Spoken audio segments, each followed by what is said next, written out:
kita nak berkongsi sedikit bagaimana yang kita maksudkan bahawa zikir ini sepatutnya dah boleh membawa kita sekurang-kurangnya mengamalkannya, kita kata paling kurang 1000 kali sehari. Okey.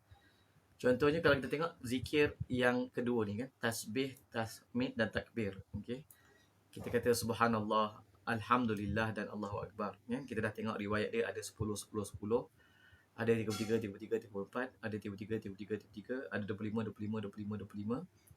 Ada 33 33 33 1. So ada 5 riwayat, ya. Jadi kalau boleh ini kita jangan tinggalkan selepas setiap kali solat fardu, jangan tinggal.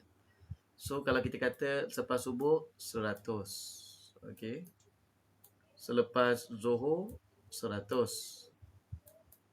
Selepas asar 100. Selepas maghrib 100.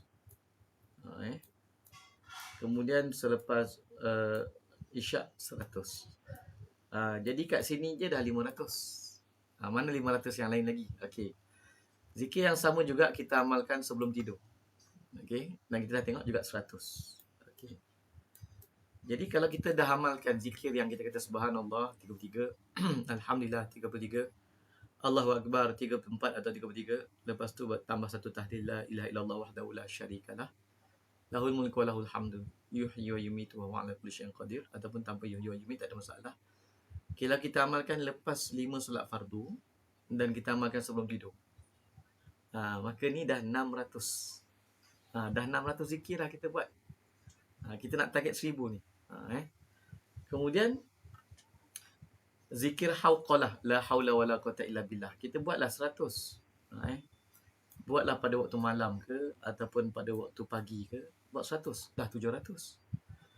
Lepas tu al-baqiyatus salihat ni kita buat 100 juga. Subhanallah, alhamdulillah, wala ilaha illallah, Allahu akbar, wala haula wala quwata illa billahil aliyyil azim. Tak kisah lepas zuhur, lepas subuh ke, lepas asar ke, ataupun malam ke, dah berapa ratus tu? 800. Kemudian subhanallah wa bihamdihi subhanallahil azim, ataupun cukup subhanallah bihamdi, kita buat dah dapat 100. Betul? Jadi kat sini dah 900. Mana lagi 100? Lagi 100 saya cadangkan subhanallah wa bihamdihi subhanallahil azim, tambah lagi 100. Jadi tuan-tuan yang dimuliakan oleh Allah Subhanahu taala, yang kita dah tengok kan hadis berkenaan dengan tasbih subhanallah bihamdi, ada subhanallah bihamdihi subhanallahil azim, ada subhanallahil azim wa bihamdi, ada beberapa riwayat lagi. Yang subhanallah bihamdi subhanallahil azim, subhanallah bihamdi astagfirullah wa atubu ilaih, ada beberapa riwayat. Tapi tak apa, kita ambil 100 100 100. Jadi kalau tuan-tuan tengok, semua ni dah 1000.